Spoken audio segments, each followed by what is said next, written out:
자, 그러면 또 다음 종목 진단으로 가볼게요. 이번에는 전화가 지금 들어와 있습니다. 전화 한번 받아보겠습니다. 자, 전장님 안녕하세요. 예, 안녕하세요. 네, 반갑습니다. 예, 수고하십니다. 네, 어떤 종목 도와드릴까요? 코오롱 플라스틱. 코오롱 플라스틱이요. 예, 네, 매수 가격 궁금하네요. 예, 17,200원에 10%. 17,200원에 10%요. 예, 자, 이 코오롱 플라스틱이 지난해 그 수소차 기대감으로 굉장히 급등했던 종목이잖아요. 예, 예. 급등하고 좀 내려왔을 때 들어가신 거예요? 글쎄, 그런 것 같아. 아, 내가 한참, 예. 내가 몰라가지고, 예. 금단 전문인이 아니십니까? 네. 그분이 밤에 저기 나와서 얘기를 하시는데, 네.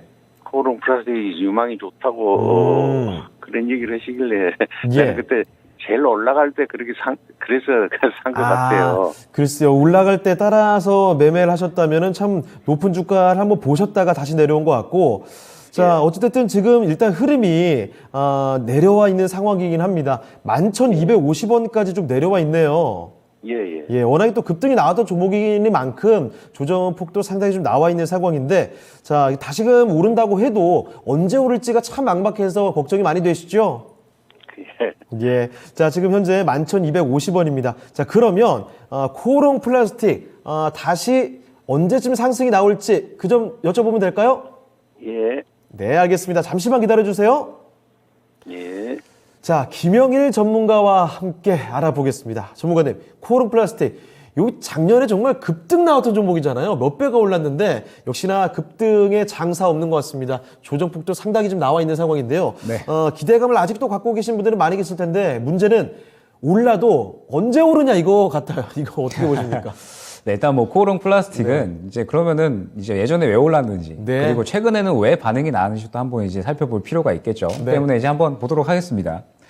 일단 코오롱 플라스틱 같은 경우에 이제 작년에 또 크게 상승이 나왔던 구간, 이제 아까 그 앵커님께서 말씀 주셨던 것처럼 이제 수소 관련된 어떤 모멘텀, 이제 수소 연료 전지 관련돼서 이제 소재를 이제 만드는 이제 그러한 기업이잖아요. 예. 그런데 이제 어떤 플라스틱 소재를 만든다, 차량용 경량화 소재를 만든다 이런 이제 모멘텀으로 해서 저도 이때 기억이 나요. 이제 코오롱 플라스틱이 정말 이제 뭐 한동안 시장을 주도했었던 쭉쭉 가더라고요, 정말. 예, 그러한 이제 기억이 있던 그런 종목입니다. 예. 때문에 이제 뭐 아무래도 지금 이때 구간에 시장의 또 그 어떤 이 특이성이라고 해야 될까요? 어떤 시장의 특징을 보자라고 한다면 결과적으로 이 구간에 그 아무래도 이 시장이 어떤 부양책이 계속해서 이제 흘러나오던 그러한 구간이었잖아요. 네. 때문에 성장주에 대한 이런 수급은 정말 폭발적이었다라고 이제 말씀을 드릴 수가 있을 것 같아요. 네. 때문에 이런 기대감으로 인해서 성장주들이 항상 이제 수급이 폭발적으로 몰리던 구간이었고, 코오롱 플라스틱은 이런 뭐 수소차 소재에 대한 부분, 이제 수소차에 대한 부분이 아무래도 정부에서 정책적으로 적극적으로 밀어붙이는 그러한 정책이었기 때문에 예. 그때 그 구간에 굉장히 조금 폭발적인 수급이 따라 붙었다라고 이제 말씀을 드릴 수가 있을 것 같아요.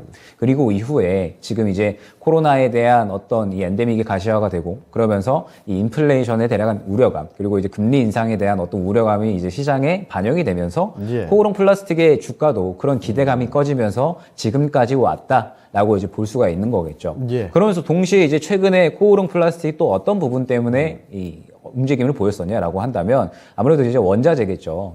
이제 우리나라가 작년에 가장 많이 수입한 것 중에 하나가 러시아에서 네. 가장 많이 수입한 것 중에 하나가 나프타예요. 네. 네, 나프타고 이제 이 나프타가 결과적으로는 이 플라스틱 소재를 만드는데 필수적이다라고 이제 볼 수가 있거든요. 예. 때문에 우리나라가 이 러시아에 좀 크게 의존을 한다. 원자재 부분에. 그리고 플라스틱에 대한 부분. 결과적으로 나프타가 필수적이다 보니까 이 플라스틱에 대한 우려감, 플라스틱 가격의 급등에 대한 우려감 때문에 결과적으로 코오롱 플라스틱 최근에 이제 원자재에 대한 이런 모멘텀으로 상승이 나왔던 거거든요. 다만 이제 코오롱 플라스틱은 이런 원자재보다는 결과적으로는 이제 이 기업이 어떤가에 대해서, 그리고 시장이 이 기업을 어떻게 다시 받아들일 것인가에 대해서 좀 말씀을 드려야 될 것 같아요. 예. 코오롱 플라스틱에 대한 부분은 이제 성장성을 봤을 때 지금 현재 뭐 작년에 영업이익이나 매출은 굉장히 잘 나왔습니다. 네. 이제 회사의 판매 전략을 보게 되면 이제 새롭게 판매 전략을 다시 짜서 이제 고기능 소재를 만들어서 고수익을 보겠다라고 이제 판매 전략을 새롭게 다시 짰어요. 예. 그러면서 작년에 굉장히 좋은 이제 호실적을 냈죠. 다만 이제 아직까지 뭐 시장의 기대감이 거품이 조금 이제 꺼져가는 구간이었다라고 한다면 이제 그런 거품은 다 꺼져가고 다시 한번 바닥을 잡아가는 구간이다라고 예. 이제 생각이 됩니다. 왜냐라고 했을 때 지금 먼저 수소 쪽을 보게 되면 수소가 최근에 정말 뭐 우리 시장에서 흐름이 좋지 않았잖아요. 네. 흐름이 좋지 않았었는데 수소도 결국에는 지금 현재 윤 당선인 신정부의 새로운 정책 중에 하나로 이제 꼽히고 있습니다. 네. 이제 이전 정부에서도 수소 경제에 대해서는 이야기가 계속해서 나왔었고, 그 다음에 새로운 신정부에 대해서도 이 수소 경제에 대한 부분은 이어가겠다라고 이제 이야기가 나오고 있는 상태예요. 그러면서 동시에 뭐 수소에 대한 부분은 다만 이제 뭐 수소 추출기나 그 다음에 뭐 수소 충전소, 뭐 수소 추출기는 아무래도 반도체 특수가스에 이제 좀 쓰일 수가 있기 때문에 그쪽에 대한 모멘텀이 좀 형성이 될 수가 있고요. 그 다음에 수소 충전소는 어찌됐든 지금 현재 수소에 대한 뭐 인프라를 이제 구축을 해야 되니까 그런 부분들에 대해서 먼저 이제 모멘텀이 생길 수 있다라고 한다면 지금 현재 코오롱 플라스틱 같은 경우에는 그 후에는 이 수소 자동차 부품에 대한 부분도 분명하게 모멘텀이 다시 살아날 수 있을 거다라고 이제 판단이 됩니다. 그러면서 동시에 뭐 코오롱 플라스틱이 수소차뿐만 아니라 전기차 부품에 대해서도 이제 어느 정도 비중을 갖고 있기 때문에 앞으로 이 코오롱 플라스틱의 이 실적 성장성은 분명하게 기대가 되는 부분이다라고 이제 말씀을 드릴 수가 있을 것 같아요. 때문에 지금 현재 구간은 어느 정도 바닥을 짚었다라고 한다면 이제 뭐 결국에 시청자님께서 궁금하신 건 매수가까지 올 것이냐가 그렇죠. 이제 문제가 되겠죠. 그러면 이제 지금 현재 시장을 보게 되면 아무래도 지금 현재는 시장이 전체적으로 악재가 다 완화되면서 분명하게 성장주들이 움직이는 구간이기는 합니다. 예.